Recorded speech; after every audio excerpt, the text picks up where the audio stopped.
Yeah. Perfect. Damn, I need to work on mine. It's all good. My peoples, what's up? We back again. Another week. I'm proud of you. Keep working hard. Keep squares out your circle. And work hard. Thanks. We proud of you. Love is always love. Listen, ladies and gentlemen, we got a special guest tonight. This is going to be a phenomenal episode, by the way. This woman is gorgeous, absolutely amazing. And not only that, she's extremely intelligent, focused, driven, and she's simply amazing.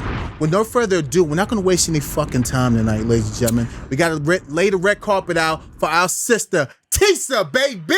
Woo! What's up, baby? She's here. She's here. Yo, that was a fun. Yo, can you? Did you like that? We should go on the road and you should be my hype man. I got you. That was wonderful. Say We less. should make that like his alarm, your alarm. Yeah, Right. Can you record that and send that to me? Absolutely. Because I'm all of those things. Shot from the head. Bang, bang. Yeah, no, that was it. Yeah. I mean, that's what you. Yeah, that's how I give out. Intimate. That's the Know what I positive mean? energy. Thank you. It's all about you. Thank you. Absolutely. So, Tesa, what's up, baby? How you doing? I'm living, blessed, wonderful. Okay. I'm all right. All the above? Yeah, all of the above. Living Perfect. post-COVID. Yes, You know what I'm saying? definitely. Strong. Momming, Momming. Life is. 24/7. entrepreneur, All that. really got a 9 to 5. Okay. All Right? of those things. Walking in purpose, Right. trying to, impact lives in a positive way. Oh, and that's all we try to do. Positive vibes all day. Wow. So, listen. Can you please tell the world where you are from, born and raised? Ooh. Let's get Where into am it. I from? Right. People always laugh at this when I say. So, okay, I was born in Annapolis. I lived in Annapolis for 9 years of my life. And what is Annapolis to the state of Maryland? Huh? What is Annapolis to the state of Maryland? The capital. That's what I'm talking about. That's the capital. How about that? A lot of people think I'm going off on a tangent here, but a lot of people think that Annapolis is a small country town. But if you've ever lived in Annapolis or been in any of the hoods in Annapolis, you will know it is definitely so much more than that. So where Annapolis has hoods. You got. Are you familiar with Annapolis? I mean, I've been down there. The So cobblestone Forest Drive? streets, very charming. Yeah, I thought it was just about the state Not near circle water. over there. No. The Naval Academy? Not the Not the water. Oh, not the Not the like water. most That's cities. where the white people. Okay. No, you gotta The other go side. down the street. Yeah. Oh, Down the yeah, street. down the street. Okay, Yeah. well, tell us Off about Forest that. Drive. It gets Forest live. Drive. Yeah. Okay. Annapolis actually purposely built public housing in very intentionally in Annapolis, very segregated, intentional neighborhoods for public housing in Annapolis. And all of them are one way in, one way out, purposefully. Not your natural cul-de-sac. Huh? Yeah, Not yeah, at no. all. So yeah, that's what Good to know. I didn't grow up by the water. I grew up in the hood in Annapolis. Okay. But I've really, because I've had a crazy upbringing. I've lived in every county in Maryland, almost. PG County, Baltimore City, Baltimore County, Howard County. Wow. I lived in Georgia. I literally, up until Georgia? I had kids, I probably moved every year of my life after 9. Really? Which one's your favorite county in Maryland? It depends on what age we are talking about. As a mom, I love Howard County. I love Howard County because it is a really good place to raise kids with free. One of the best educations you can get in the nation. Absolutely. In the nation. In the country. That's a fact. Absolutely. It's expensive as hell, but It's worth education is really important to me as a mother. So that's why I pay buku money to live in Howard County. If I didn't have kids, Howard County is boring. Don't move to Howard County if you're young, looking for life, Right. to have fun. It's not the place. It's for people to settle down and have kids. Like, yeah. When I was younger, I would say PG County because it's always something going on. Yes, it's definitely, and it's close enough to DC. It's a lot of culture in PG County. Yes, it is. So I would have to say if I was younger, definitely PG County. Yeah. Pretty Girl County. Prince That's George what where they it's say. sad, baby. That's what they call it. Right. Yeah. Okay. Close to Chocolate That's awesome. City. That's right. That's right. Yeah. So where'd you go? Wow. Okay. So where'd you go to school? Oh my gosh. Right. Okay. 'Cause that's a lot of moving around. Right. Yeah, so you, okay, you probably so- have friends all over the All state. over the- I do have a lot of acquaintances all over this state. I like the way you said Yeah, acquaintance. she changed that. Yeah. You see that? 'cause not That's everybody- grown woman shit right there. Yeah. Right. Not She a- knows listen, I the- know a lot of people, but I'm not intimately connected to a lot of people. I like that. She's already starting to spit. Fire. She's starting to Fire. spit. Come on What do, now. what do you mean by intimate? Intimately I mean, connected. Yeah, that's the first time I even heard It's that. levels. So I think for me it means there's depth there, right? Okay. The information we share. Are you a person that I call when I need someone to hold safe space for me because I'm going through something and I need to talk? Are you a person that I would seek out for advice? You know, do I know your family? Like, am I going over there for holidays? How often am I checking up on you? It's not just hey, I see you, I can hang out with you, we have a good time, we go home. It's some level of depth there, some level of connection. And I don't really think that saying hi to somebody and just being like, hey, we had a good time, I don't really think that. Well, surface level connection, right? I call those acquaintance. Surface level. I like that. Yeah. And it goes no further. Yeah. It's just that. Absolutely. That'd be nice. All right. So where'd you finish up high school at? I graduated in Howard County, Nice. Okay. but I went to like 4 different high schools, I'm sure. 3 different middle schools, and like 5 different elementary schools. You was busy. Yeah. Yeah. Well, my parents was busy. Yeah. Yeah. Yeah. That's dope. How was Georgia for you? Now, Georgia, was that in like your adult? No. No. Okay. Georgia was. Oh, that's such a loaded question because I keep hearing that Georgia's like a mini New York now. It is. it is. It is now. So I would never. Georgia is not what it used to be. There was a period in time, I think, in the 90s where a whole lot of us migrated to the South. Well, if you were from up here, right?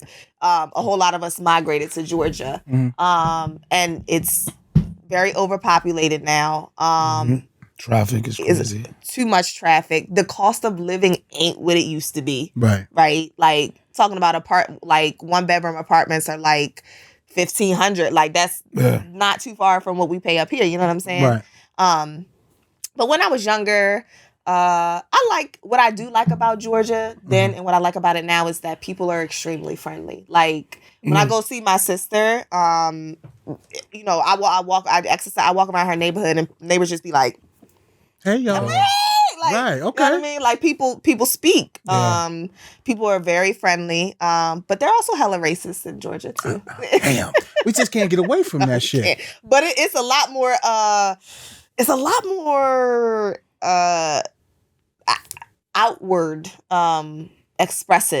outwardly expressive in Georgia. I think. Like, I remember going to a grocery store and like people. And my sister, I have an older sister who's white. And I'm not. Well, yeah, I'm not white. So we would be in a grocery store. People would be staring at us, and I'd be like, "Why are they?" I would be, and this was Right. recently. I'd be like, "Why are they staring? They don't do that up here." Like, Right. We don't- right. At least they, they hide behind it a Yeah, little bit. They're they not hide so it. That's not- yeah, forthcoming with the yeah. shit. Which is weird because there's so many people of color with a lot of money in Georgia. yes, Specifically in Atlanta. in Atlanta. Yeah. So much Especially in money Atlanta. there. Yeah. Yeah. Speaking of, I heard Atlanta was and talking about safety, right? Like, I heard Atlanta's just getting more and more like dangerous. Yeah. I mean, because a lot of people got more money. Yeah. There's a lot of money in Atlanta. When I went down there and I'm like, oh, a couple G-Wagons. Like, Yeah. Like a lot of lining ice. up like Toyota Camrys and shit. yeah. It's, Yeah. Well, because, like now it's booming as far as like filming. So you have a lot of people from LA, a lot of people from New York, and then you have the music from the South. Right. All that mixed in. And I mean, I like seeing it. I don't know if I could ever live down there though. Yeah. Yeah. What would be it's the dope. hesitation? It depends on where you live. Good like point. I wouldn't live in Good point. Atlanta. No. point. Yeah. Good Facts. point. Yeah. I live in one of them See? prestigious, phenomenal counties. Thank you for Yeah. you know what I mean? I got reel you back in. She almost got me there. Yeah. Right. Yo, Now that's good. So listen, when you was in high school, was you in sports? Did you take a liking to any of that? I love sports. I really do love sports. I wanted to play basketball all of my life. but I moved around too much. Right. And I lacked confidence enough to play, and my parents never had enough money to like put me in extracurricular activities when I was younger. So in high school, I was like way too shy to try out. But Gotcha. I love love basketball is my all-time favorite sport, especially in person. Yeah. My second favorite sport would be football. That's something. Yeah. You know what's coming next, right? Right. Who's your favorite team? Okay. Who's your favorite team? I actually do not have a favorite basketball team. Okay, good. One of my favorite players is Kevin Garnett. All day. Yeah, KG. Official Test. Yeah. My favorite football team is Pittsburgh. Not the Ravens? Hell no. Wow. Nah. I just thought you were being from here. I thought you Nah. No. Mm-mm. First of all, they're not even the original, like, Ravens is a new team. You know what I mean? Yeah, you talking about the Baltimore Colts. She taking it back then and shit. Right. But yeah, I don't like the Ravens. You're not associated at all with the Ravens. Hell no. I appreciate that because I don't fuck black with and them. yellow. Okay, Black who and you yellow. I'm New York. I'm Jets all day. Okay, baby. all right, we can Yo, get that. gang green, It's fine. right. Okay. Black and yellow. Who your team? Giants. Okay, all right. We cool. We Yeah, can go to we games. good. Yeah, All we right. good. Yes. All right, good. cool, yeah. Kick all y'all out right now. Yeah. Triple season favorite. Baltimore all day. You can't hang out with us. Right. So, okay, after high school, where did life lead you to then? When you knew, okay, great, even better question. Did you know what you wanted to do when you left high school? Hell no. No? I was falling behind a man. Yeah. How was that experience? So, all right, let's back it up in terms of like what I'm doing now and my passion. I knew what I want. I knew that when I was 14, I was 14, and I remember being in somebody's house, the house that I was living in at the time. And I always knew that I wanted to, I used to say that I wanted to be like Oprah, meaning I wanted to impact people's lives. I used to say I wanted to be a motivational speaker. Like when I was a teenager, that was like my dream. I always had that desire. However, I did not intentionally pursue like anything really in high school. I was oh gosh. You was all young. This is I was popular. young and dumb. I was in love. I met a guy, my ex-husband, when I was 15 How in was 10th he? grade. He was 17, about to turn 17. Okay. And we dated through high school, broke up, still followed him. I won't say followed him, but I was attached to his hip. Like I was like, my life is him. Unfortunately, that was my mindset. So when I was in 12th grade, I was like, I'm not going to college. He's not in college. He's here. This is where I'm going to be. And so after high school, we got married a year after I graduated. So I was 19, and then we had a baby a year later. And then we divorced a year later after that. Very short-lived. But Very short-lived. yeah. Yeah. Don't do that, y'all. Okay? Don't follow behind no damn love when y'all in high school. Definitely it's not not. what you think it is. Was dad in your life at the time? Well, okay. My dad was in my life. I actually lived with my dad. All right. Okay, so Just curious on the mindset then. And, did dad have anything? Was he... I was searching for love. My dad at that time in my life, I was living with him when I was in 12th grade. Did we have a relationship? Was he a part of my life my entire life? No. Did he raise me to be with the foundation of knowing who I am, having self-worth, knowing what it's like to be loved and cared for by a man properly? Hell no. Especially not in 12th grade. No. My dad couldn't tell me no. I didn't have no respect for my dad by the time I was in 12th grade. I despised him and everything. And the reason why I asked, because, there's a lot of broken young ladies. You know what I mean? So just you putting that vision out there can lead them in a different direction. Oh, yeah. And that's why it's paramount that you say what you say, because that means so much. There's so many lost children out here that are just reckless, looking for that love. You know what I mean? And it's fucked up. It's not even because it's your fault. You didn't have that set foundation.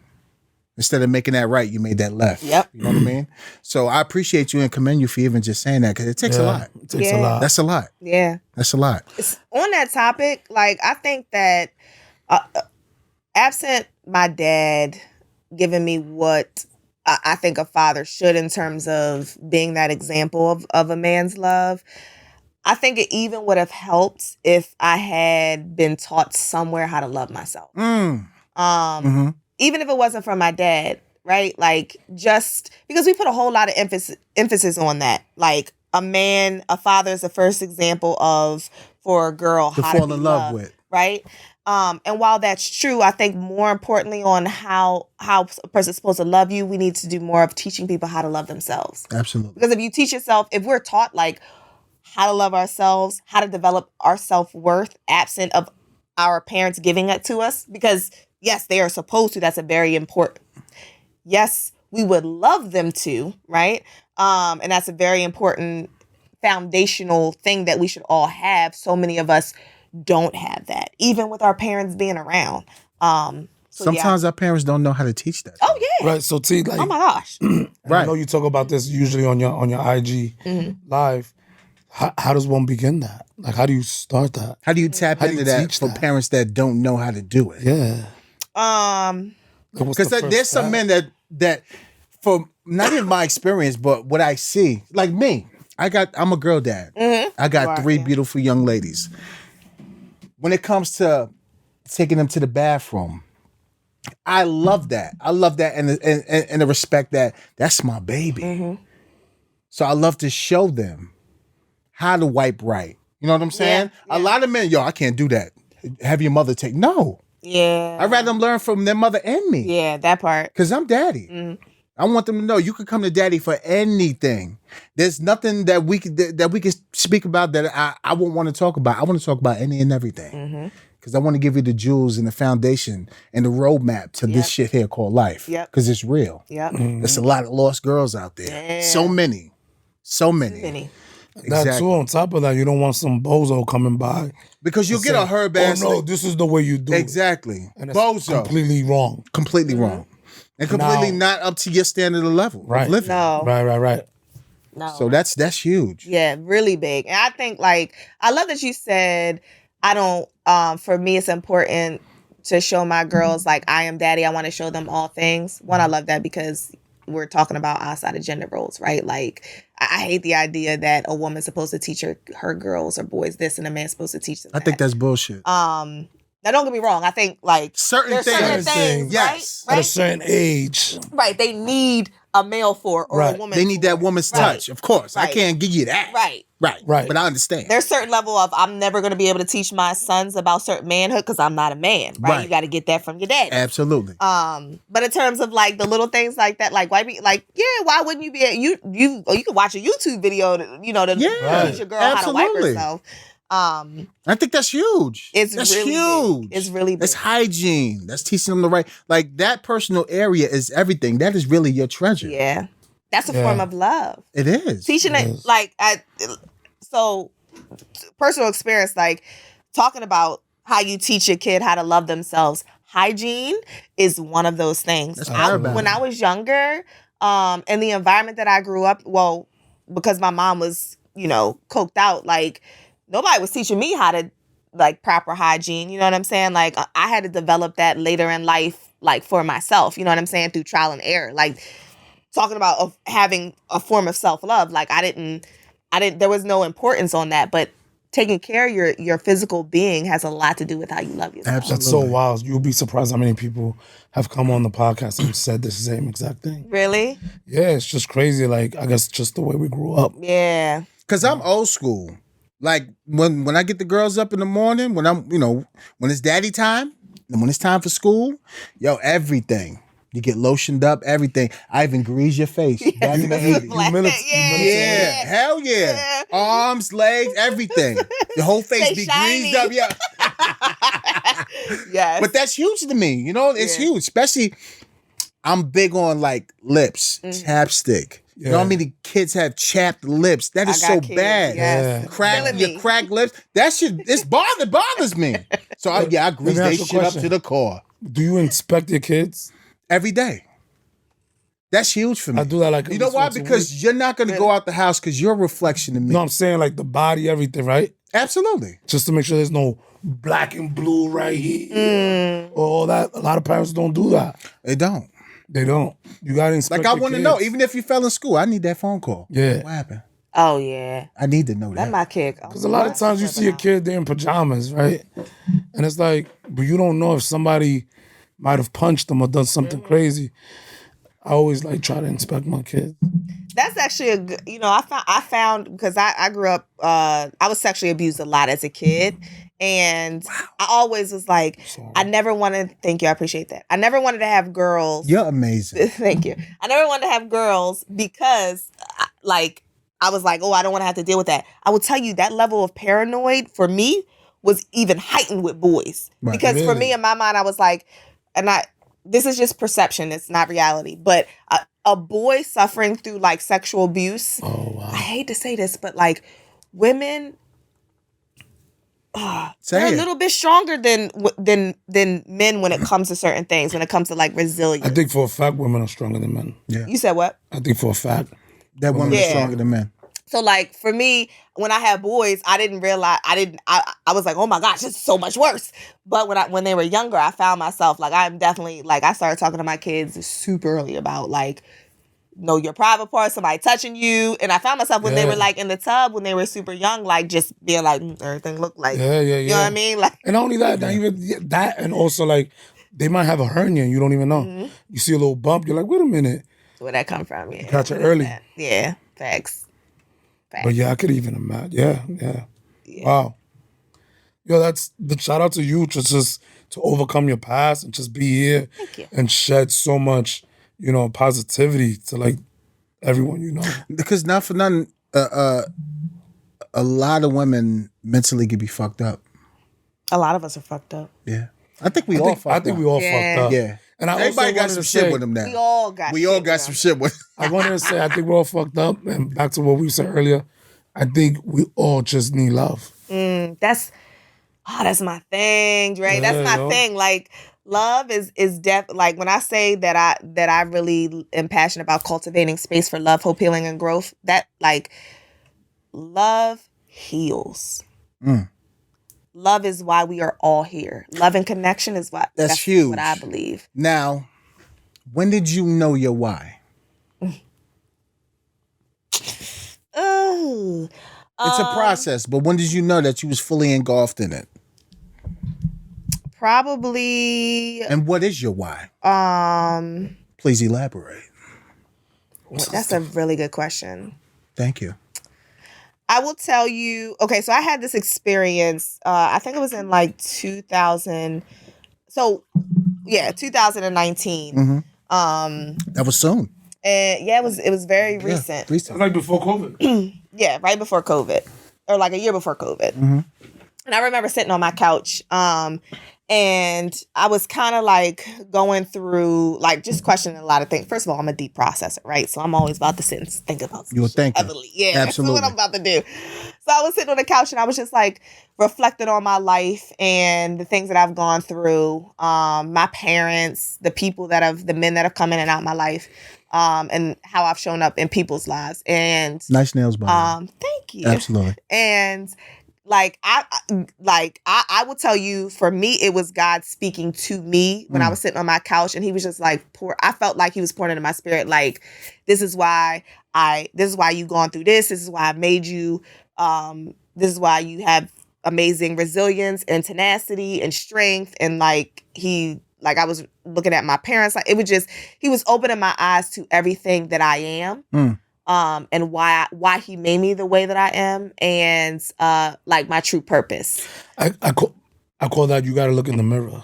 Yeah, that's what you was doing. Yeah, you sat with yourself and you faced all those things. Yeah, a lot of people are scared to do that. Yeah, listen. That's another story. Yeah, that's seat. Ooh, I call that the seat. That's the hot seat. We gotta get comfortable with sitting in our own seats. That's that fire. Yeah, That's a whole nother conversation. It's a game changer. It is a game. It is one of the best gifts you could ever give yourself. Ever. Yeah. If you go sit through that.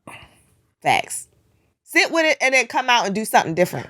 Right. Because that's insanity if you don't. Understand. I mean, being aware of something is one thing. Yeah. Doing something about what you're aware of is a whole nother thing. That's another level. Yeah, it's a whole nother You got to thing. get deep in this shit if you want to seek change. Yeah, like Right. For real. So that's when I figured out that's when I figured out that I had what my purpose really was and my calling really was. Wow. My true why, I have a few whys. I do what I do for my mom. When I think about my mother, I think of my mother was a drug addict.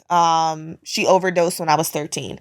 She's still alive. God bless her. She's still alive. That's but awesome. She lives in a nursing home. She has a mental emotional capacity of a 12-year-old. Now her mind's deteriorated, so it's probably younger now. But she definitely, her life was taken from her, or she took her own life inadvertently.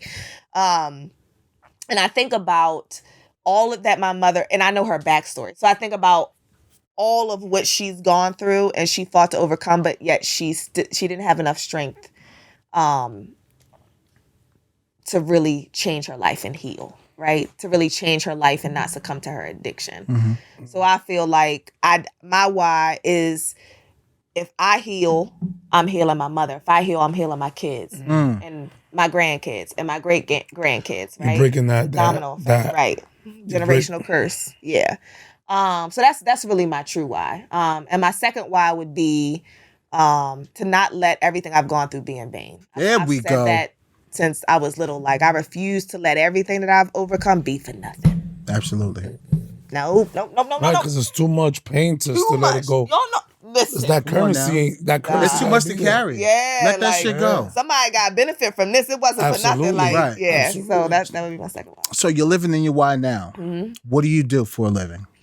So I am a life coach and a speaker, and a conversationalist, right? And I say conversationalist because I really enjoy having, like, speaking is one thing, right? Getting up in front of a room and speaking to people is one thing. Having a conversation where I'm getting to know you, you're getting to know me, we're connecting, I'm seeing you, you're seeing me on an intimate level. Mm-hmm. That's what I love. Absolutely. I love connection. So, You people. all of that, under the realm of helping people change their lives. That's huge. Own their lives, and then in how they show up in the world, knowing that they can create something different for themselves. My 9 to 5 is something totally different, but that's what I do. That's dope. Yeah. How was it? Passion. Because it's different. I think it's natural for you to connect to somebody. Yeah. Like intimately. Mm-hmm. How was it being a motivational speaker, getting up and actually grabbing people's attention? How was that for you? Was it tough? Well, first of all, I'm just beginning that journey. Because stage presence is everything. Yeah, it is, and I'm at the beginning of that journey. Okay, I got you. And me fool, because you speak well. Thank you, and it is. But it's different It's though. fun. It is Right. getting up in front of, because People's attention spans are very minute, small. yeah, So and it's you just, gotta, bam, you gotta set the stage. Motherfucker, listen to me. right. Right. And there's really no, like, if we're having a conversation, I'm really knowing I'm here, I'm listening to you, I'm seeing you, I'm knowing I understand, and I'm seeing how I impact you. I'm holding space for you to give me feedback while I'm giving you feedback. That's different than standing on stage and just telling somebody a story, hoping that It's it totally connects. different. Absolutely. Right? Standing on stage and hoping that something lands and something connects with somebody. toss is it out one there. thing, right? Right. But if we sit down and have a conversation, I can maneuver more that personable. conversation, right? Yeah, you're gonna do you what know I want mean? you It's a to give and take. You're gonna listen to Right. me. And at the end of the day, the goal for me is for me to see you, for me to hold space for you, and for you to be impacted in some way. That's easier to do when we're having a conversation versus me standing on stage. Absolutely. Now there's still space for that, right? Because somebody's gonna grab that story out of the crowd, right? But you want to know a little trick? Mm-hmm. You get a motherfucker that's not paying attention, give him something to do. What do you mean by that? Walk up to them. Give them something to do. Ask them a question. Oh, okay. Right. Okay. Get their attention. Okay. And it's all about stage presence. That's a good point. Keep everybody Engaged, intrigued on you, yeah. engaged. So that's why you walk to one side, and then you can't leave the other side alone because the motherfucker's gonna fall asleep. So you go to the other side. Once you look do at that with H set, everybody gonna be like, wait a minute, I don't want to be the person. That she gonna Yeah, get. that's true. Like, you know what? Let me That's listen. actually a Oh shit, she coming this way. Yeah, So how did you learn that? I was an instructor in the academy. Oh, were you? Okay. Yeah. So I took a huge class on public speaking, and it was dope. It was super dope.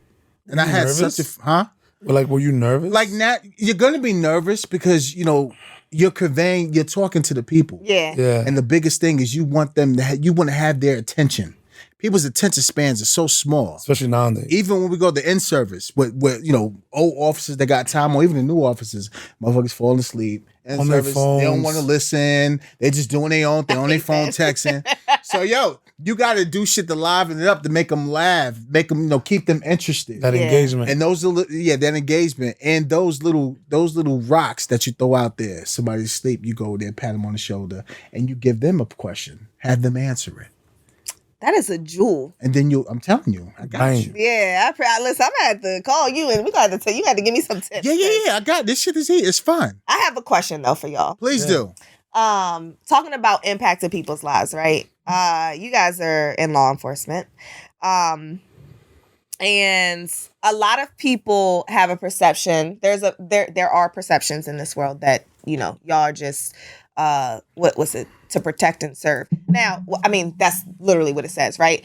But I believe that y'all have an amazing. We hear stories all the time about how you guys have impacted somebody's lives because of a conversation you had or something like that. Like in your everyday interaction with people on the job, right? Not who you work with. I'm talking about street people, right?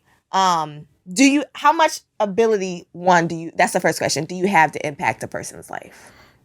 A lot. It's a lot. And especially if we're not busy in a patrol capacity. Yeah. Like you out anyway and about in the public.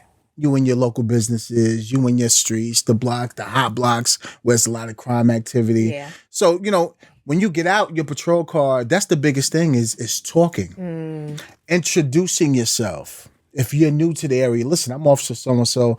I'm from, what you actively talking to them, you're building that rapport. You're setting the stage for, listen, I'm the officer, this is what I'm about. Of course, I'm not around here. You guys don't know me. So this is my introduction to you. And being real and having that genuine conversation. That goes a long way because that's going to be received by him, that individual or her, and they're going to dish it out to whoever they come across. Yeah. And that's how you start the process. Yeah. You know what I'm saying? Yeah. And then you go to your local businesses. They know you. Oh, he's cool. He's great. He's always over here. So that's what makes things, and that's a crime deterrent. Mm-hmm. You leave your patrol car parked up there and they don't even know you're in there. You just go, we call that a ghost car. You leave that patrol car there, and nobody's in there. That's a crime deterrent. They see the police car, they see that police vehicle, they know, damn, police around here somewhere. So that make a motherfucker want to go somewhere else. Do you think that when you build your relationship in the community like that, that there's a level of respect that deters crime? It does. It does. Okay. But you're doing it because you're being a man first. Okay. They see the man, the individual, the human being. Because you're real personal with that message before they see the badge. Yeah. A lot of them see the badge first. Oh, this motherfucker. Mm-hmm. But they got their own perspective of police. Yeah, true. Right. And that's what you sign up for. You can't take it. You can't be emotional. You can't take it as an attack on you. Correct. It's you to be that building block. Like, listen, my name is so-and-so. Despite the badge, I'm here for you. This is what I do. Yeah. No bullshit. If you do something, I'm going to get you. Because that's what I'm here for. Yeah. You know what's crazy on top of that, what he's saying is that when you do something, I'm going to get you, the streets understand that. Yeah. They know, like, as long as, it's weird, it's a weird sense, but as long as you play fair with them, they respect you after that. Because they know what they're doing is wrong. Yeah. It's love. Yeah, at the end of the day, sometimes somebody got to get touched. But as long as you're not dirty with it, that part. they get it. They like... Yeah. It's a cat and mouse game. They That's know. what it is. If I got you, I got you. Yeah, eventually I'm gonna get caught, right? It's what it is. Yeah. We here to play that game. Yeah. They understand it more. Yeah. They understand it more than the They understand it. They understand it. All right, I'm gonna ask y'all another question. Please ask away. They understand. All right, I'm gonna ask you this first. I would love to hear the story about one of your hardest calls. Us together, yeah, right? Oh, as when we were partners? Oh shit. Oh, just y'all in used to be general? partners? I Yeah, didn't yeah, know we- that. Yeah. We used to ride out. Yeah. Oh. Yeah. Oh, Okay. All right. I don't know. Not necessarily as partners. Yeah, It but could be, but just being I on the would love to job. I think one of my hardest calls were, not shootings. You go first, because I gotta think. I got it. Just shot in my head. trying to Pause. remember. I have a few. I got a call for what was it? A non-responsive individual in the residence, like not breathing. Mm-hmm. So I get on scene. It's just me. I enter into this house. It's like a 3-story house. You got the main floor, the upstairs, and the basement. So on the main floor, I'm envisioning shit now. It's crazy how it just popped in my head. An older gentleman. He's on the floor. He got holes in him, like cut, Oh. leaking. He's dead. He's done. So then the dispatcher hits me up and says, we just got a call. There's other people in the house, and they said the guy that did it is downstairs in the basement. So I'm like, oh shit. I pull my gun out because I'm like, yo, I got a body here. This motherfucker that did this in the basement. So I'm thinking, like, I'm checking for my victim. He's got no pulse, and you can see it. You know death when you see it. He's done. He's not here with us no more. And you see because the blood has been sitting for a while, and it's like it's a crazy crime scene. There's blood everywhere on the walls, and he was in a wheelchair, so he was on the floor, like laid out, poking. He got holes all over. I'm like, oh shit. So then, as soon as the dispatcher tells me that the motherfucker that did this in the basement, my backup comes in. I forgot who it was, but that's my man. I forgot his name. But he came in and he heard it too. So we got to go downstairs. Your priority changed. Yeah, it shifted because now we got to find the threat. The threat is downstairs in this motherfucking basement. Do I know? I don't know. But we're gonna clear this. We're gonna clear the basement and find this motherfucker. And you don't even know what that basement looks like. Have no idea what the basement looks like. You don't know if there's a washing So just machine. let me set the scene for you. I'm on scene. I got a dead body right here. Blood splattered everywhere. I just found out the killer's in the basement. So I got my gun out. My partner just came in. He already know because we got the same radio. We know it's silent now. I said, yo, let's go clear the basement. Just me and him. Open the first door. Don't know what's behind the first door. Go downstairs. Tiptoeing downstairs because we don't know what the fuck is downstairs. Clearing this area. Clearing the other area. We see a fucking a bedroom with the door closed. Oh, snap. Bang on the door. Police. Open the door. Thank God the individual, he was there.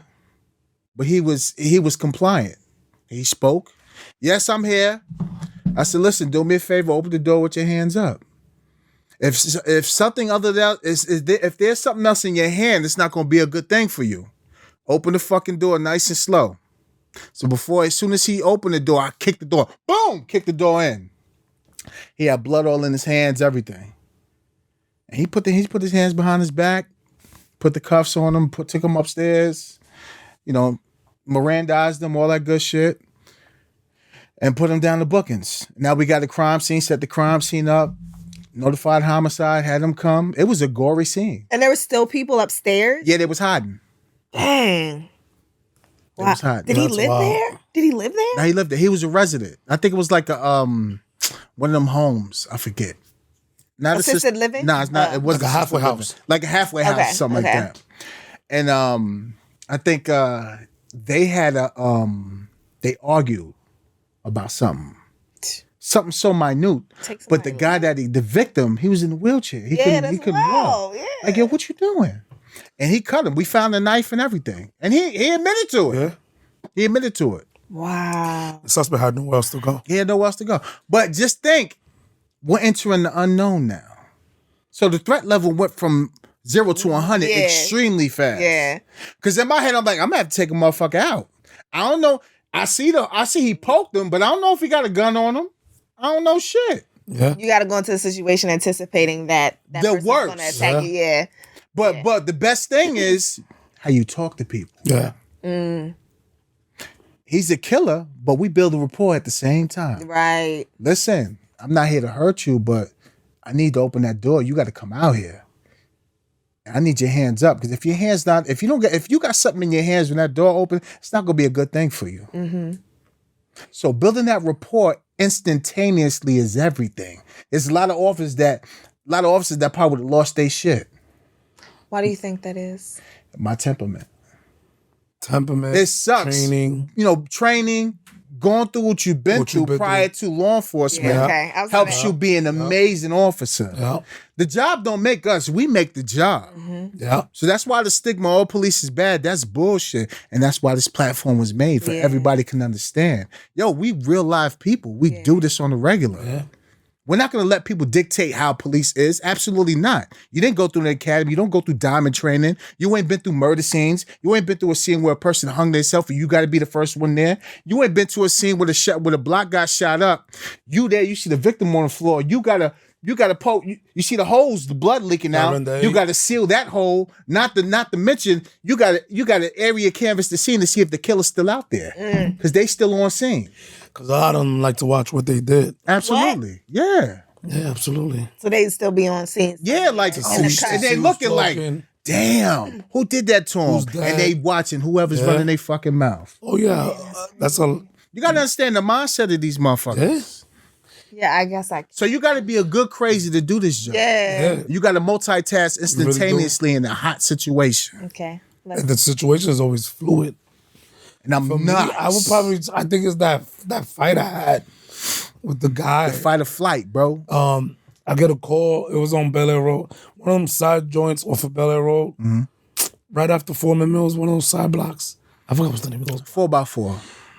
No. On the Bel Air Road side. On the Bel Air Road side? Past, not going towards Easton, going north. Oh, going northbound. Okay, yeah. We're not south. We're going northbound. I get a call and it's like, mom says son doesn't want to take his pills. So I'm like, I'm about to get off. And I think we had something special signed up. We had like dinner like set up, and I'm like, I'm good. This is gonna be easy. It's probably some 8-year-old that doesn't want to take NyQuil. Oh my gosh. I get there and I see this lady that she looks like somebody's grandmother. She opens the door. I'm like, ma'am, she doesn't say much and she just points up the stairs. And the house was like pitch black. And it's like, it's turning evening time. It was like November, so like early November. So it's like 5:30, 6 o'clock. And everything's dark. I can't really see. And I didn't ask for no other units. You wasn't working. I remember that day. And this guy comes downstairs, completely butt naked. About to give Dre that dick. Oh my gosh.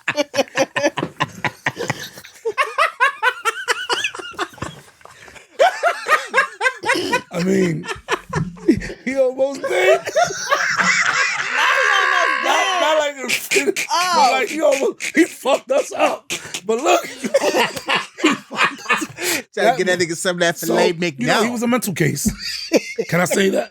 He was he was having a mental health crisis. Yeah. He was having a crisis. But the way it came out over the dispatch, my son doesn't want to take his meds. Right. It's not like my 45-year-old 6'3", lean son who happens to be naked is having a mental crisis. Because then I would have been like, oh, we need more units. But the way it was, the way it came out, and I'm thinking about getting off. And that's the thing about our job, that you can't get complacent. I'm thinking about getting off. I'm not thinking about the call. Right. I'm thinking about, I'm going to go there, talk to this little kid.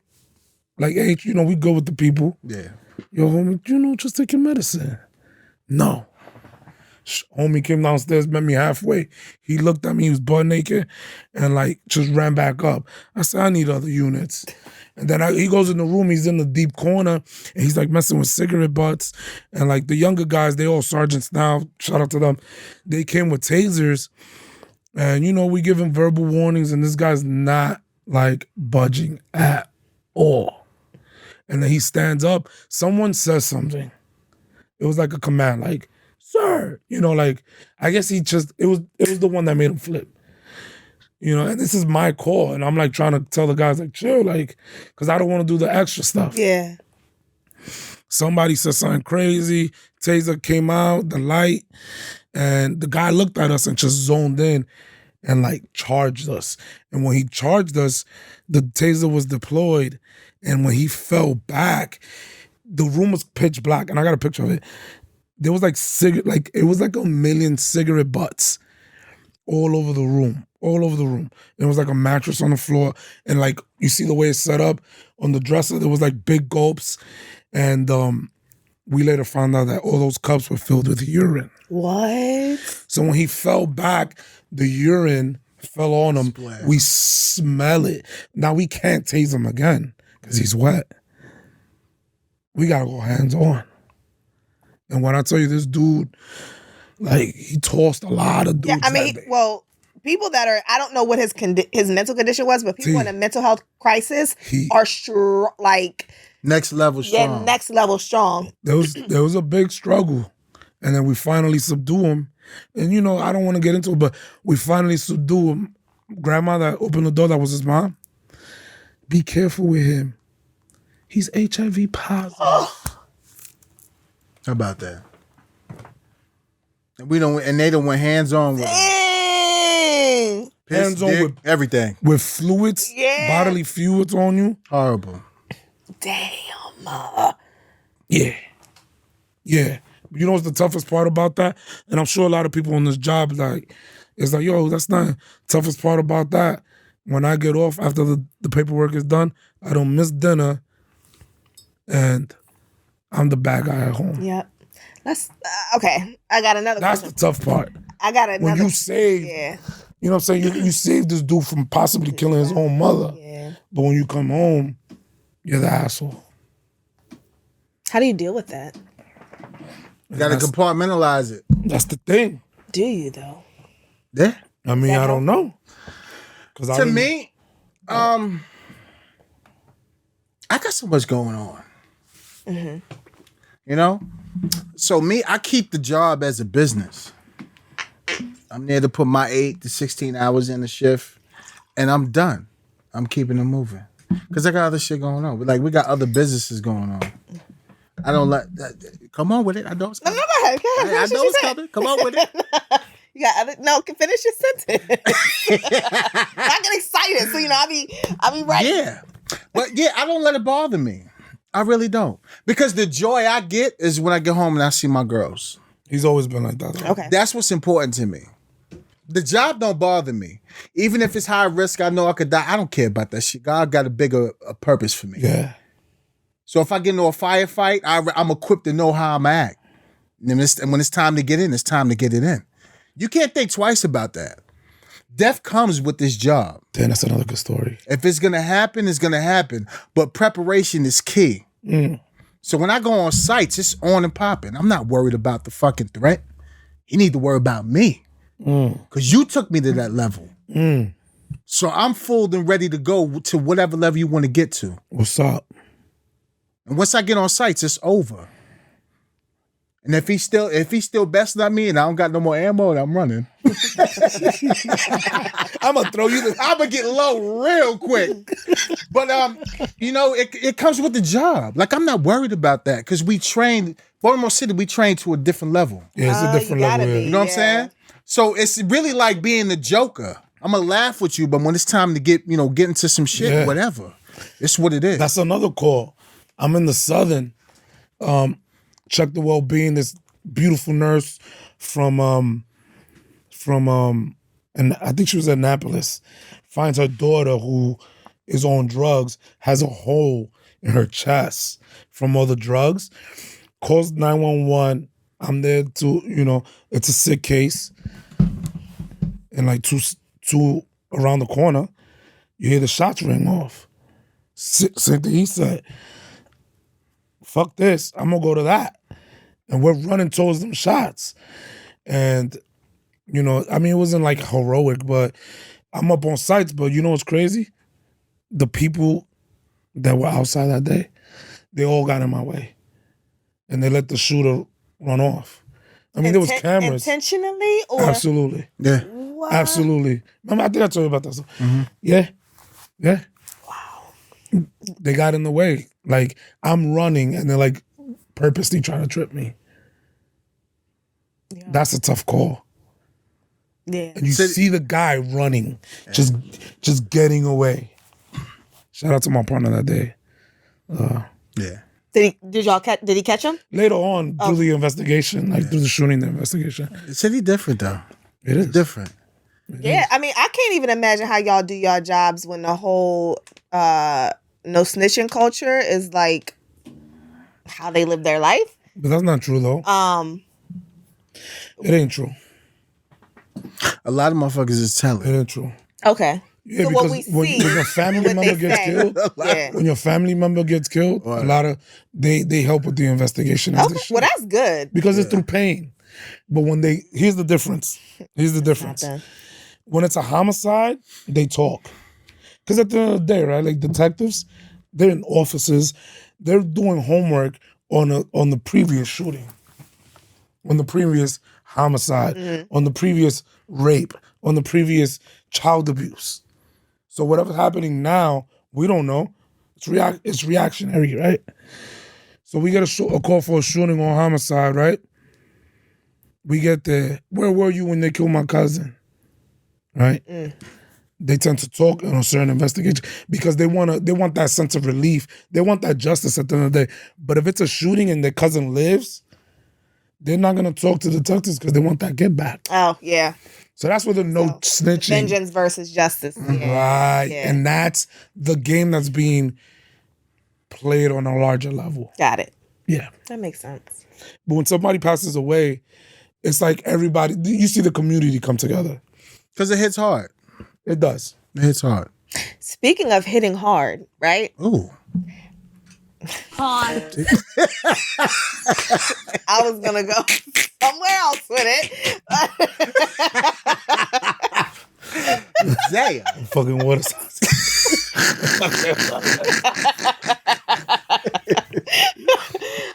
Yes, ma'am. Now I have a difficult time. asking Good. I'm serious glad. questions. Yeah, yes, sir. No, but seriously, like so you say you compartmentalize, and it's a certain mindset, right? That Yeah. you go out to do your job with. Absolutely. Oh, yeah, back to that. What is true is that we are all humans, right? And we all absorb things, Yeah. whether we want to or not. Truth is, y'all have a very difficult job. A very, very difficult job, right? Y'all see probably more than not the worst of humanity every day, Absolutely. Absolutely. right? That, Call after It's a call. great way to put it. yeah, like seriously. Yeah. How do you make sure you're either not, I'm not even gonna say not absorbing it, but how do you make sure, what are the things that you do to take care of your mental and emotional well-being? Because your job could take a toll on you. It's a lot. You know, I think it takes a certain individual to not allow this to affect you. Like me, I stay busy. You know, I stay busy in my businesses, with my children, going to their events, sports, gymnastics, soccer, everything. And plus me, I enjoy my rides home. Okay. I love to listen to my music. I love to go out. I love to go out on my deck and just sit and watch the trees and just smoke a cigar, have some brown water. That's why I demobilize and just let it all out. And because first and foremost, I don't take the job serious. I take it serious, but I don't let it affect me. A lot of officers, you're right, they don't. They start drinking.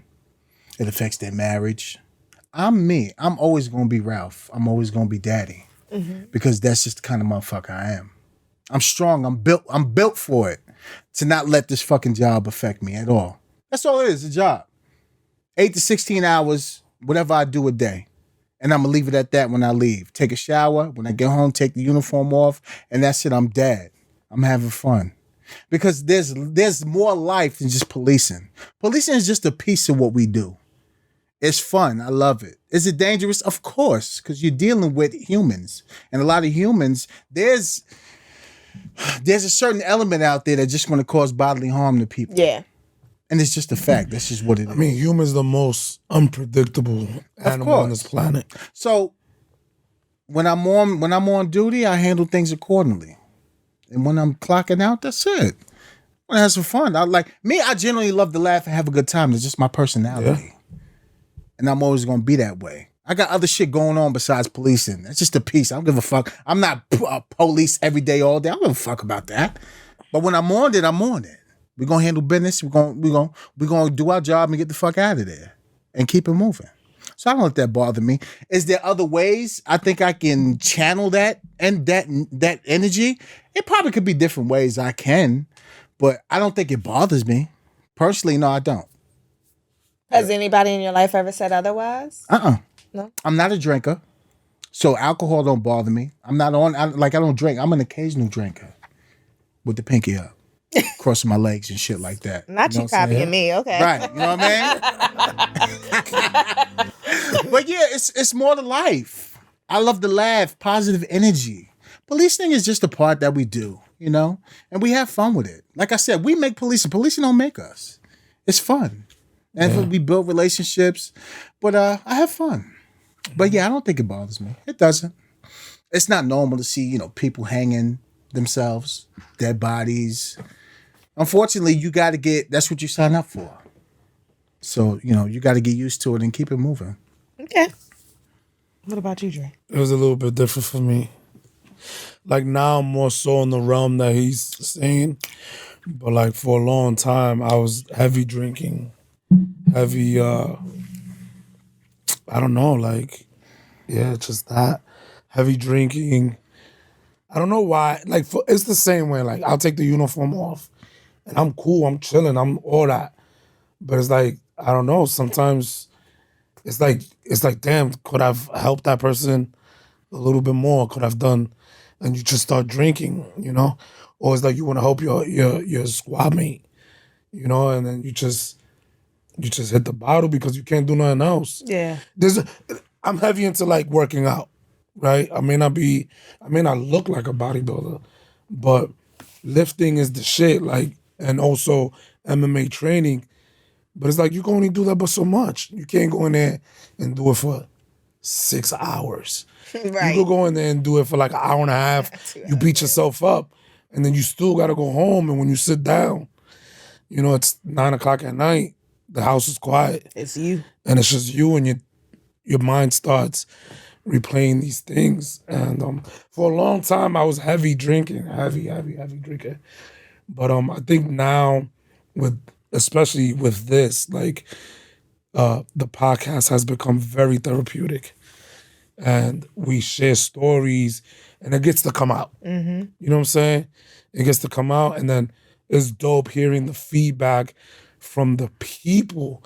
You know, like, everyone that listens, shout out to everybody that listens. Right. You know, and they're like, yo, I felt that. Or, yo, I've been through that. Or, like, yo, like, and then it's like, damn, you felt the same way I felt. You know, so, and that's what damn, I'm like getting emotional. That is what has helped me kind of like stop drinking more. Because now I have an audience, in a sense, you know, that is going through it, and they're like depending. And they're like listening. They're like listening, not depending on me because I'm nobody, but like they're listening, and they're like, yeah, man, like, but they get a better understanding. We're going through this together. And they can relate. Absolutely. Yeah, they can relate. So, you know, because not a lot of like, and I was a banker before this, and it's completely different. This like you sat in the office and you. Yes, and I coached can't numbers, even imagine. and I made a shit ton of money. Shout out to everybody. I can't even imagine you working at a bank. That's crazy. Yeah. He doesn't give out any stock tips. Yeah, I don't. He not needs like that. Not like stocks, but this profession is very rewarding, but it just comes with a lot of pain sometimes, you know, because you see humans. Yeah. Like, all right, like for example, a shooter. Everybody nowadays, especially in the hip hop music, I got a shooter with me. I'm a shooter this, shooter that, right? They never stick around to see what happens to that body. We show up and see that. They don't go home with that pain. They just know that they did a thing. Half of them are perked up, or high, or drunk, and they do a thing. Half of them don't do it right. They do a thing, It's true. That's why we have so many like non-fatal shootings. Exactly. They do a thing, but you know who sees that? That person's son, that mother. You know what I'm saying? The people in the community are the ones that are reinfected. That's why he's able to go back and do it again, because if I guarantee you if a shooter sat down and really like, I mean, there's certain people. This cold-blooded killer is different. Cold-blooded killers. I'm not talking about psychopaths, that. right? Yeah. That's I'm a talking real about the thing. guy that But like majority of us. Right. You know, you see what happens to that body, and when that really gasp of air. Remember the cartoons when like the soul like really leaves? Yeah, I could never. That shit is for real. Yeah. That shit is for real. When you see a person get their chest cracked open, and you got a doctor squeezing your heart, Yeah. It's different. they don't see that. Nah. I guarantee if they saw that, and it's like it's a humanistic aspect of like, wow, like, you know what? I get it. I'm a G. I'm a gangster. I'm a blood. I'm a Crip. I'm a this. I'm a that. But I don't know if I want to, because that might be me one day. And you know when they realize it, when it's too late. Yeah. Yeah. I don't know if that makes sense. No, that makes a lot of sense. I imagine, I mean, one, I could never do what y'all do. Ever. But, I don't know. Like I take on other people's energy, right? Like I consider myself an empath. So like I naturally Call it an impasse? Empath. Yeah. What is that? Where you have a great capacity to like feel other things that people are feeling, and you absorb their energy. So like me, like I have a lot of conversations with people about, you know, it's not therapy, but we're talking about deep stuff, right? Like how you're feeling, your mindset, things like that. Like a lot of people cry. A lot of people are angry, right? And listening to all of that day in, day out, like that's a lot, right? Like hearing other people's stories, and just being a safe space for people, like that can eventually, you know, it does take a toll on you. It takes a toll. Yeah. So that's why I asked y'all like how it impacts y'all and how y'all deal with that, because that could be a very... I mean, that's another aspect of police work. Yeah. You know, sometimes people call the cops because they have nobody else to talk to. Word? Seriously. Yes. You know, like my son moved this place. He doesn't call me anymore. You know, my daughter's married and she doesn't call me anymore. Damn. And yeah, for real, like it's crazy. And you can't just be like, all right, ma'am, I gotta go. Yeah. You know, because I feel like most the people that are doing the job the right way, there's that sense of what is it, empathy? Empathy. I'm learning that now. Empathy that you can't, it's like, yo, I feel you, you know what I'm saying? And that's just what happened. So like, oh yeah, we're social workers as well. Like we sit there. We wear many hats. Yeah. Believe that. We wear many hats. Yeah. For sure. And you can't just be like, do your fucking homework and listen to your mom. You know what I mean? Can't do that. Right. You gotta sit there and really take the time. And it's also because we care. Like we care. What I tell my sons, right, from experience, one, our minds are still developing well into our 20s. Our brains. 25 at least. Right? Our brains are actually like still developing. Absolutely. Meaning, why the hell are we making any lifelong decisions up At until that motherfucking age. Right. It's true.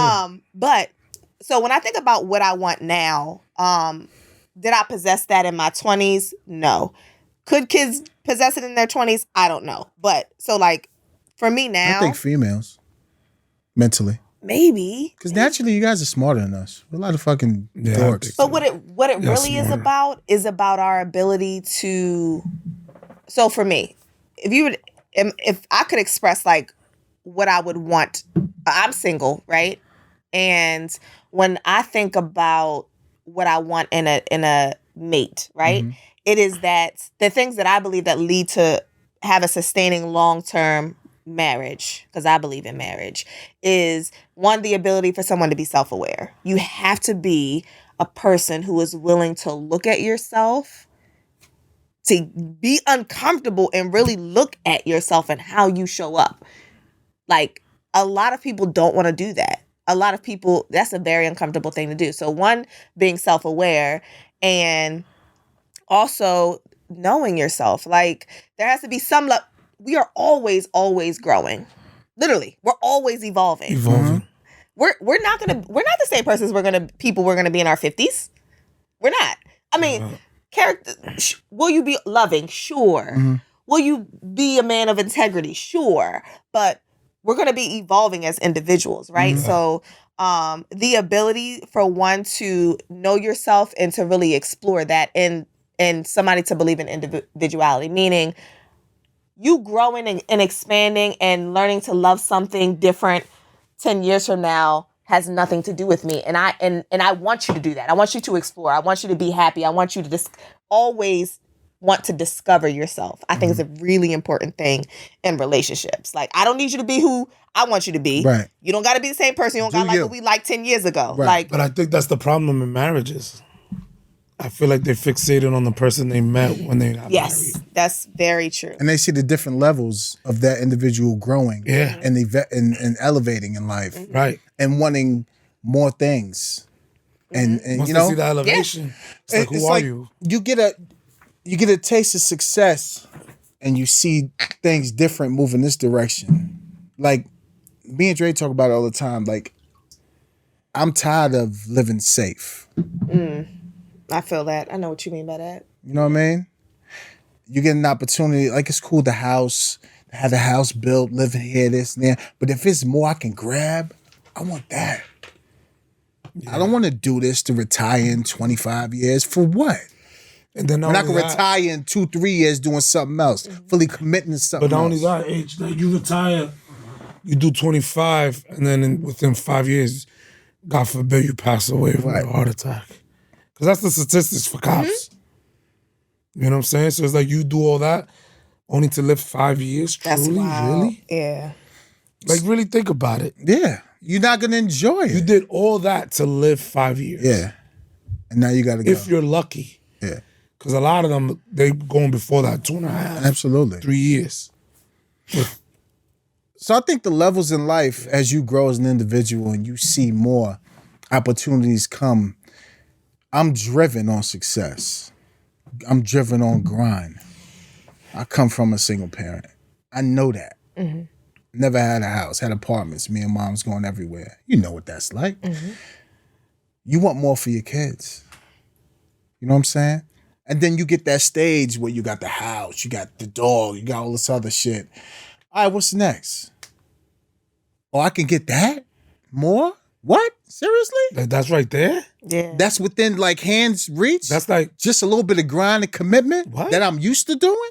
What? So, I don't know. It's like, I don't know if it's hate.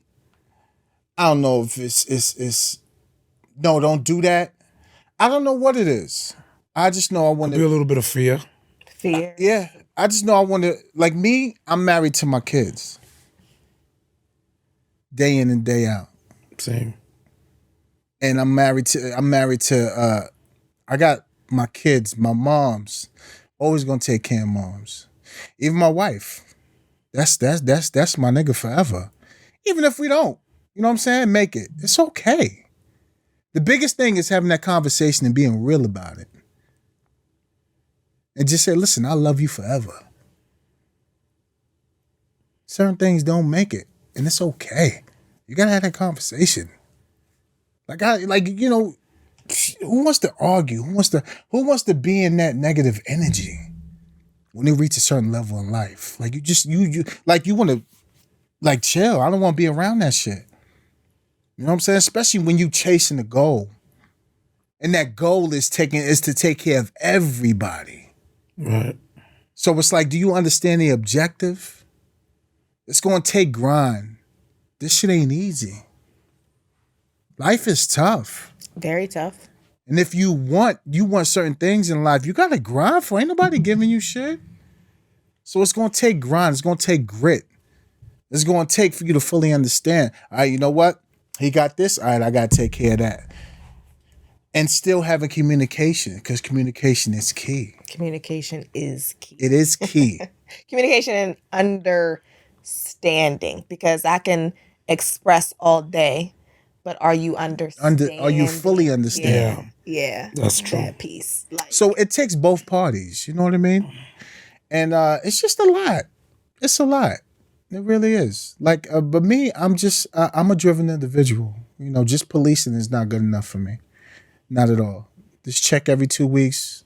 Basura. It's cool, but, you know, I want more. Mm-hmm. I think that's a beautiful thing. I think I call that adventure, right? Like what I discovered about myself is that like I have a certain like desire to always be on my toes with something. I don't know whether that's healthy or not. I don't know. But like I call it adventure, right? It gives me a sense of like excitement for life. So whatever that is, right? Like I'm always I'm like, let's take a risk. Like I'm the person that's always gonna like, I probably shouldn't do that, but I'm gonna do it anyway. Or maybe like to a certain extent. It's a calculated risk. Yeah. Like I'm not about to, because I am a mom and I do got kids and there's a certain level of stability that I need to provide. Or like protecting my life or something like that. But if there's not a certain level of excitement and risk involved in my life, I'm definitely bored. Yeah, for me it's like I'm not gonna bungee jump in the Dominican Republic. Right. But I might. No, I'm not because no, not that. But yeah, but I will. Let me think. What would be risky here? I don't know. What would be risky? I'm not going ice skating anymore. Oh, I just went ice skating the other day. I'm good. You know what? I'll go if I do the kids little thing. Yeah. That guides you around. Yeah. Back growing up, I would be down to like, I'm going bungee in the Dominican Republic. Now I'm not doing that. Yeah. I love it. I loved it. Now I'm just gonna chill on the beach. You know why? I don't know them doctors out there. Right. Your falls are different. Yeah. or even like, you know, I'm just not. Yeah, like I'm not gonna. I'm trying to think. I'm just not gonna do nothing like I would do in my 20s. That's stupid. Yeah. I'm not taking that risk. Mm-hmm. And that's not gonna happen. I'm trying to think what's a calculated risk that I would take now. Damn, what's a good example? I mean, I think I kind of like would go to Disneyland and jump on a roller coaster in Disneyland because it's the United States, insurance, doctors. It makes sense. Mm-hmm. I don't want to think like that though. Yeah, but I'm not doing it in like. I gotta think I'm like not doing that. it in I shouldn't be on the ride. You're not doing. You know what? I'm not like playing softball now. You know what? Okay, maybe it's not a. Okay, maybe. I understand the calculated risk. I just can't give you a good example now. Well, what are you thinking about? Okay, so I was about to reword it because I'm like, maybe for me it's not about risk, or maybe it is. So like I think about business in terms or of just like, in general. Well, what I'm attracted to In life. in life, right? Okay. I like people who are willing to bet on themselves. Yes. Like, for example, it is very hard for me to be attracted to men who are cool with like their everyday 9 to 5. And I know that might sound like, I don't know. Is that shit? I don't know. It's not supposed to sound like that. It's so you're what talking you about want. ambition. Yeah, well, yes. But even bigger than that though, like somebody that's willing to like do things different, color outside the lines, Go right? outside the box. Yeah, like don't so yes, I Stop don't with like the same routine. Yes. Can we try something different? Can we color outside the lines? Right. Can we not go to chess club on Saturdays? Yes. Like I love that. Like I am not a box type of person. Absolutely. I don't like to be in a box. Don't ever try to put me in a box. Like it's like this. Even if you tell me, like, for example, one thing I'm about to do, I am a definite like nurturer, right? So like I enjoy cleaning. I don't like to cook, but I'm gonna do it. Can you cook? I keep my kids alive. I'm not a chef. I'm definitely not a chef. But like, what's like what? Give me. I didn't like that answer. Yeah, I don't know. No, because when guys say that, they like, can you cook like my grandmother? No, I can't. It's that No, you you're can't talking do that. to a It's different. man. Yeah. I don't give different. a fuck about what Grandma's grandma. I want to know UT. what can you cook? Do you like to cook? If you do, Like, what's your go-to? I do not. Okay, so I don't like to cook. Okay, like, good. The one thing that I would give up and pay for would be a chef in life. But what's do your not like to go-to? cook. If you had to things I get in usually there cook- right now, is it in the box? what is in your go-to? No. One of the things I cook very well is turkey wings. Okay, there's nothing wrong with that. I love cooking turkey wings. What's your ethnicity? Black and white. Nice. American. She's that Mariah Carey, you heard? Word. Got a A little little bit sprinkle darker on than there. Mariah Carey, though. Mariah She Carey don't identify with her black side. doesn't? No. I didn't know. Not really. Yeah. My fault. If I would have known that, I would have never said that. Yeah. No, it's cool. It's cool. No offense taken. Right. Turkey wings are good though. Like what flavor? I just bake them and smother them. Okay, so then what's with it? Like size or like what I bake them in? Sides. Either. So, I am. Excuse me. I have skin on my lip. That's all right. Get it out. Okay. I am we eat healthy in my house, right? So Spinach. I'm not about to bake you. I'm not about to make mashed potatoes. No, but spinach, a little spinach. So we probably gonna have some brown rice, Okay, there's no wrong. and you with can that. take the smothered gravy and put it on your That's cool. Your little on your flavor. brown rice, Yeah, right? And Who's complaining about that? some type of I would. green vegetable. You would complain about that? Right, brown, Brown rice. rice? I can't. The I brown just have rice? greens. I just Okay. have spinach. Yeah, put this brown. Okay. Yeah, no, So But, what's no, gonna you do still for got the your wings carb? though. You Huh? still got the wings. What's gonna be your car? Or I make some roasted potatoes. I make That's some roasted perfect. potatoes. Yeah. A little rosemary. Little rosemary, cute shit on top. And usually some type of green vegetable. That's what's up. Yeah. Okay. That's not bad. I think he's gonna say like, yo, I only make cereal. No. We love tacos in my house. We love Mexican food in my house. On Tuesdays. My son would love us to have it every Tuesday. Yeah, for sure. All kinds of chicken I make, not fried. Do you though. make the tacos? Yeah, so yeah, that's fine. Yeah. But I'm following recipes. Like I'm not that Oh, type you on of person that could be Pinterest and like, shit. ooh, I taste this and that. Nah, Right. I'm following a That's recipe. me. I mean, you follow a recipe, but you can make it to your standards, to how you like. Yeah, I mean my That's kids. me. I don't follow no recipes.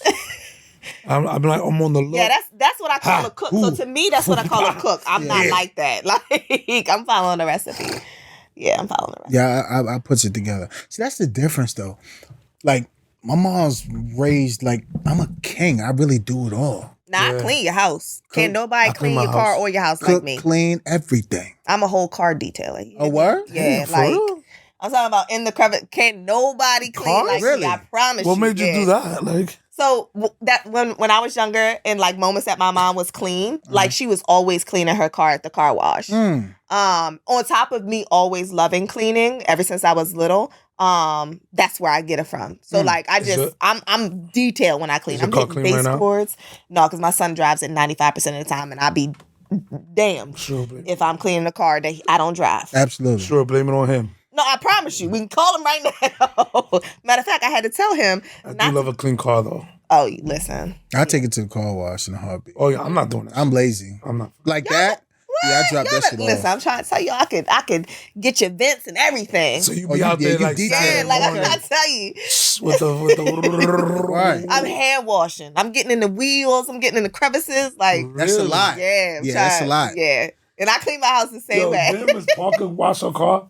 And, Right. With the shorts on. yeah. Are you Miss So listen, what kind of men do you like? What's your attraction to males? Or what have you been liking? The wrong kind. It's like no. It's all good. That's Just, all you know, you gotta say. what I'm playing. would you do for I you? said I take that back. God bless my exes. I love a man who knows himself. One, a God-fearing man. Number one, that would be number one. Like a man that I'm not talking about a man that goes to church. I'm talking about a man that believes in having a relationship with God. Like you pray, y'all be talking, like you worship. Gotta have Like, that conversation. Yeah. Like if God forbid something happens to me, I want his first go-to to be dropping on his knees in prayer. Like, if our marriage is on the rocks, like whatever, like I need him to understand the power of prayer and our relationship with God, and also to be able to effectively lead our family. So that would be number one. I like ambitious men, because I'm ambitious. Like a man that has some type of passion, outside of 9 to 5. If it's, especially if it's along the lines of positively impacting the world, he probably about to be my boo thing. I like assertive men, not controlling. It's two different things. Absolutely. There's a thing. Yeah, that's a real thing. Yeah. I like a man that loves children. Have to. Yeah. I was blessed with a man in my life that had the ability to love me better than my own biological father. So he set the tone for that. So I think because I have 2 kids, having a man that knows how to love kids that aren't his, and just the ability to love kids in period is a thing for me. That's dope. A man that is self-aware, a man that walks in integrity and believes in transparency and vulnerability, which is a huge ask. A lot of people will be like, put honesty on the list. Honesty is based solely on somebody asking you the right question. Transparency means I'm forthcoming with information regardless of what you ask me. Right? Yeah. I'm see-through. So you can have honesty. Give me transparency. A lot of men aren't vulnerable either. No, they are not. A lot of men are emotionally unavailable and not emotionally intelligent. Yeah, that's why I do what I do. Mm-hmm. Yeah. That's dope. So I'll let you know when I find him. I'll have a ring on my finger, but I haven't found him today. I feel you. Bring him on the podcast. We sure will. There you go. And we can talk about how we met. Absolutely. Yeah. That's what's up. Yeah. If you out there, boo, holla. Call me. Find me on Instagram, Tesa _RENEE. Yeah. Oh, shit. I ain't gonna put my number out there. No, don't do that. You don't need that. Dope. Nah, it's awesome. Yeah. So what's the vision for you the next 5 years? What goals do you have set in place? Where do you want to be in life? What do I want to be in life? Where? My goal is to continue to impact the masses, right? And I'm not gonna say impact the masses. I'm gonna say impact lives, because for me, it's not about the quantity of the people I impact. It's about the quality, right? The depth of level that I'm able to impact people's lives. Whether it be, to me, if you can impact a person's life, you impacted 100. So it's continuing to do that, right? So continuing to build out my coaching business, continuing to get on more stages, and share my story, because I believe that, just like you said earlier, like sharing your story, sharing the things that you go through, heals other people. Like it positively impacts other people. You don't go through what you go through for yourself. It's for somebody else. So continuing to do that. I definitely want to write a book one day. Nice. I don't know if it's in the next 5 years, but it will be eventually. It's along those lines. Yes. At some point. One page at a time. Do that shit. Yeah, that's the thing. Seriously, like starting one page at one at a page at a time. Yeah, and also starting my own podcast. Well, broadening it out, right? So we do normalizing healing for my culture once a month on Instagram Live, but fully taking that to the podcasting world. That's dope. Yeah. And like, I'm about to send a kid off to college next year, 2023. Congratulations. Yeah, thank Congrats. you. That's awesome. Thank you. It's huge. Yeah. So in the next 5 years, he'll be done graduated. Does he know what school? He wants to go to University of Maryland.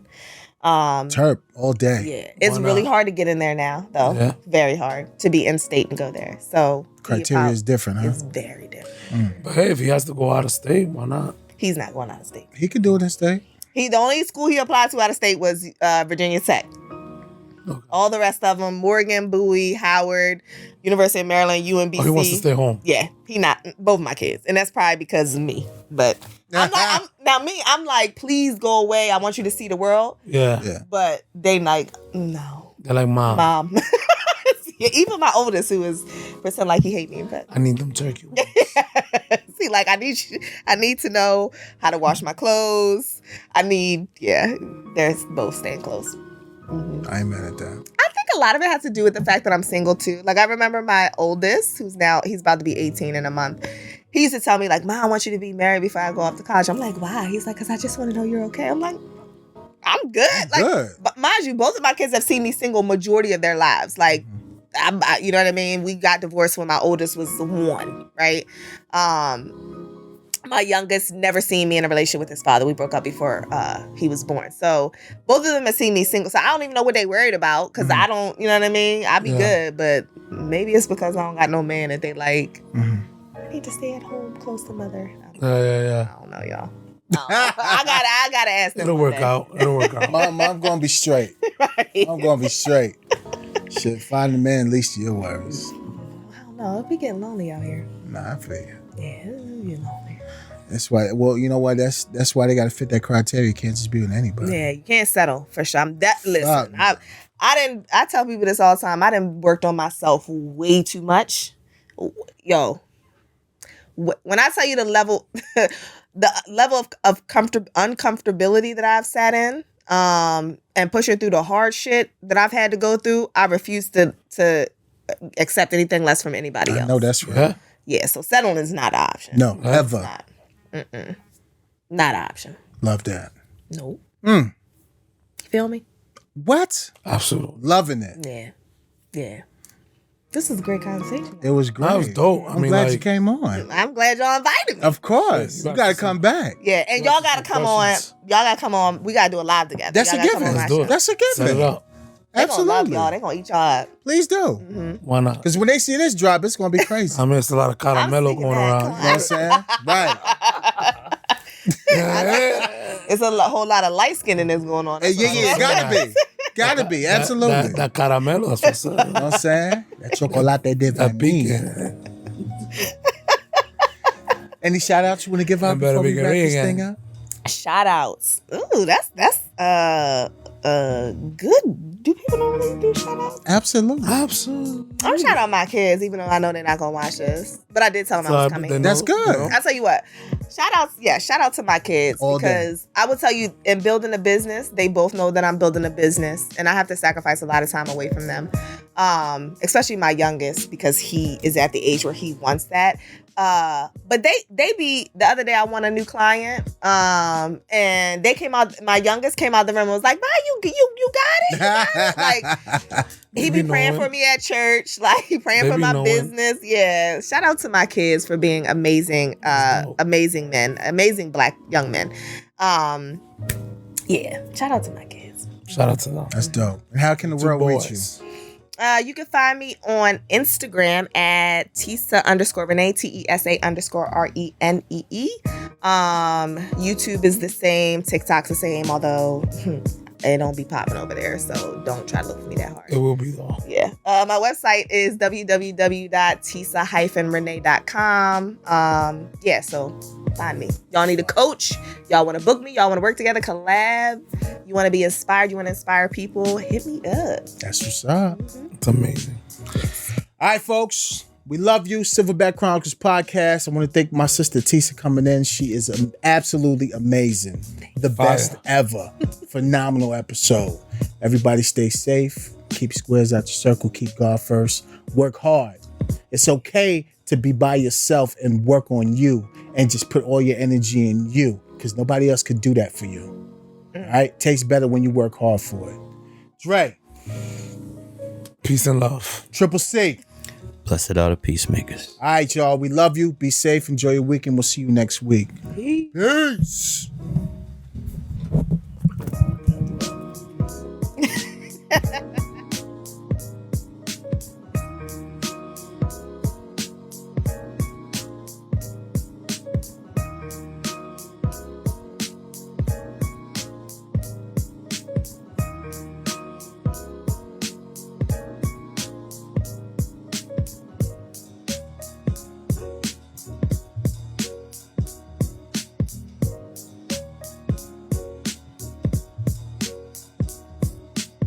The views and opinions expressed on the Silverback Chronicles podcasts are those of the hosts, producers, or the guest appearing on the program. They do not reflect the views and opinions of the federal, state, or local government. This includes but not exclusive to the Department of Defense, Homeland, and the Baltimore City Police Department. The Silverback Chronicles podcast with Dre, Big H, and Triple C. Hit the subscribe button, like and comment.